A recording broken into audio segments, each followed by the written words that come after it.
Hi, and welcome back to another episode of Fooled by Plants. Today I'm very excited because it's Mediterranean Day and we are going to make our plant-based gyros and tzatziki sauce. And if you're from Pittsburgh, we call them gyros, but we're going to call them gyros today, the proper pronunciation.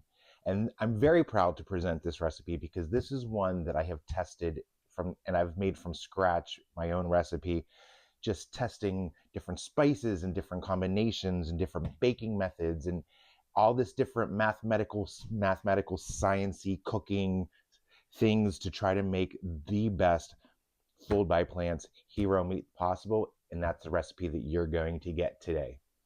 But first, we're going to start with our tzatziki sauce because we want that to really have some time to chill out in the refrigerator before we start serving our gyros. So this is how we make our homemade tzatziki sauce. So we're going to start with the tzatziki sauce. And I have all my ingredients here, but what we have to do is first get our cucumber. So this recipe calls for almost an entire cucumber. So we're going to peel this cucumber very quickly, and then we're going to cut it, and we're going to scoop out all of the seeds because you don't want the seeds in your tzatziki sauce. So quickly, we're just going to cut this cucumber. After we peel it, good enough. Cut it down the middle long ways, and then just take a spoon and scoop out the seeds real quick.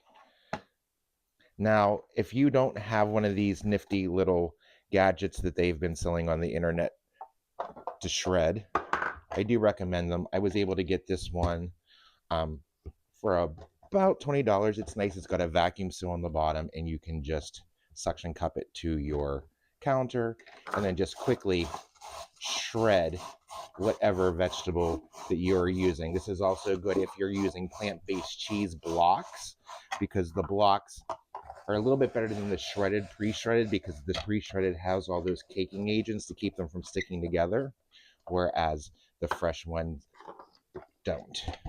So there we go. We have our cucumber. Now, cucumber is very wet, so take a paper towel and just blot a little bit of the moisture out of your fresh cucumber so that it's not sopping wet going in. So go ahead in your mixing bowl, go ahead and throw in that cucumber that you just shredded. Again, that's about 3/4 of a cup if you were measuring. In our mixing bowl, we are also going to add 1 cup of your favorite plant-based yogurt. So we were actually able to find a plant-based Greek yogurt that is actually part coconut and part cashew. So this is the first time we're going to use this brand, so it should be interesting. To that, I'm also going to add a 1/4 cup of my favorite plant-based sour cream, and that is just going to help make the tzatziki sauce a little stronger. 2 cloves of garlic that have been finely minced. 1/2 of a lemon squeezed, the juice only. A tablespoon of extra virgin olive oil, or if you prefer light tasting olive oil, that'll work as well. 1/8 of a teaspoon of sea salt, 1/8 of a teaspoon of black pepper, and 1 full tablespoon of freshly chopped up dill. Now, with all of those ingredients together, we are going to throw this into Stir Mix-a-Lot, and we're going to blend it until everything is incorporated. At that point, we're just going to transfer it out into a container that we can put in the refrigerator and let it store. You want that to mingle for about 4 to 6, maybe even as high as 8 hours before you serve it, just to give that dill a time to make this concoction taste delicious. So now we'll start the process of making our gyro meat. All right, well, now it's time to get to the literal meat of this episode, the gyro meat. So we are going to start by taking 2 packages of our favorite plant-based ground meat substitute, and we're just going to throw it right into our mixing bowl. As you can see, there's no baking element today because this is truly a mix and bake kind of recipe. To our mixing bowl and our plant-based beef, we are going to add in 1/2 of a white onion that I have pureed so it is completely pureed. To this, we are also going to add 1 tablespoon of garlic powder, 1 tablespoon of onion powder, 2 teaspoons of oregano, 2 teaspoons of thyme, 2 teaspoons of rosemary, 2 teaspoons of cumin, 1 teaspoon of marjoram, 1 teaspoon of sea salt, 1 teaspoon of black pepper, 6 tablespoons of a liquid vegan or plant-based egg replacer,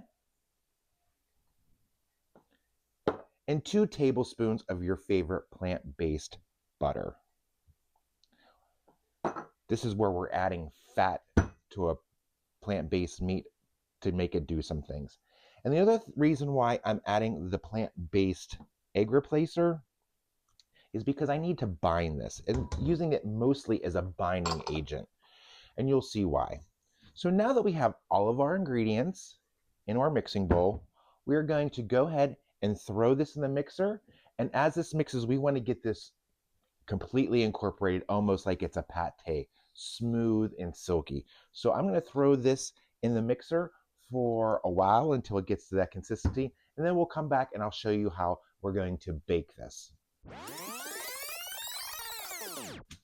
Okay, now that our meat mixture is complete, we're going to take it from the mixer and we are going to look at it, and as you can see, it is a creamy consistency, which is a weird thing to say about a meat mixture, but for hero meat, that's kind of what you want. Now, I have made this in the test kitchen a couple different ways. The last time I made it, I cooked it in a bread pan, thinking that I would slice it like a meatloaf, and it sliced perfectly, but it just couldn't get the right thinness that I wanted. So we are going to try another method, which is we are going to spray some cooking spray on a couple sheets of parchment paper, and we are going to turn out our meat mixture onto that parchment paper. So we want to scoop all of this out of our mixing bowl, and we want to kind of spread it out along the parchment paper. Perfect. And now we kind of just want to make sure that we can get this laid out as thin as possible in the middle.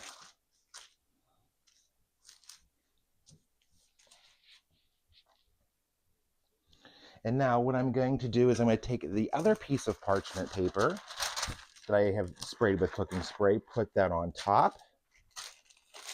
And now I'm going to press down and try to get our meat mixture as thin as I can, fitting on the parchment, making sure that I leave a little bit of room along the sides.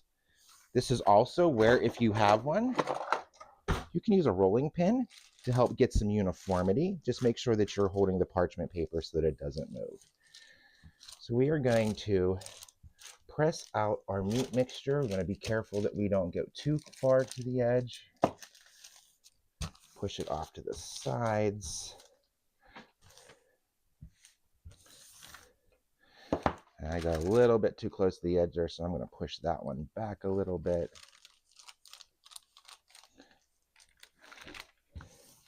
Perfect. Now, as you can see, I'm just pushing and making this as pretty even as possible along my parchment.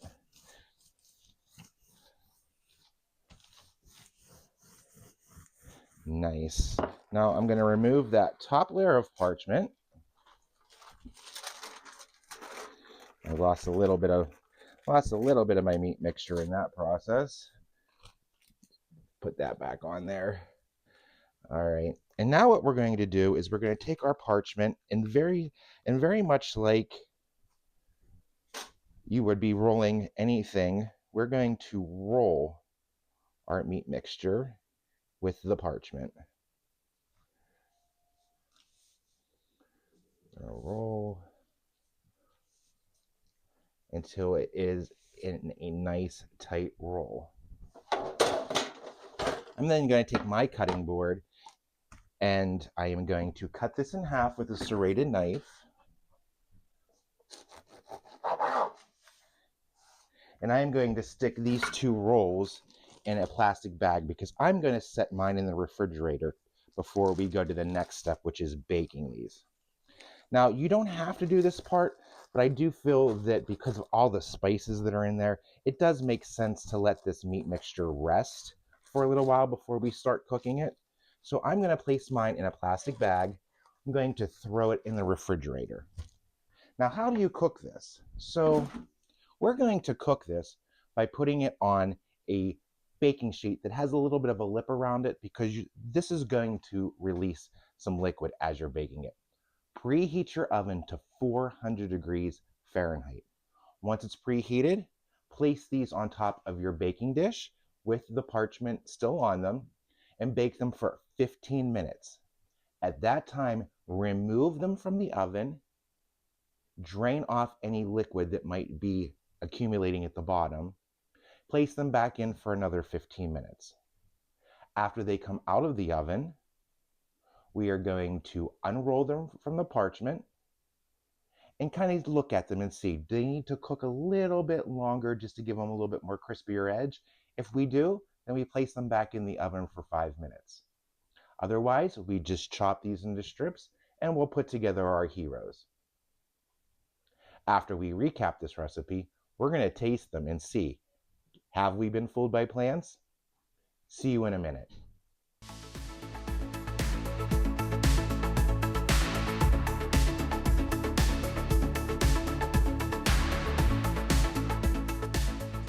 Well, our gyros are all ready to eat, and as you can see, I have my gyro meat with some cucumber, red onion, lettuce, tomato, and of course, topped with our homemade tzatziki sauce.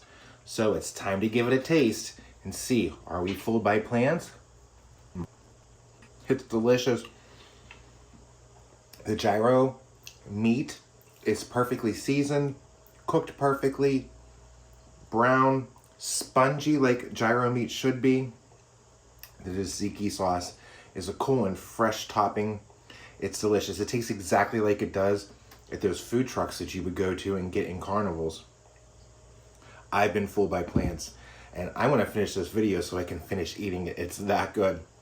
Please be sure to like, share, and subscribe this video.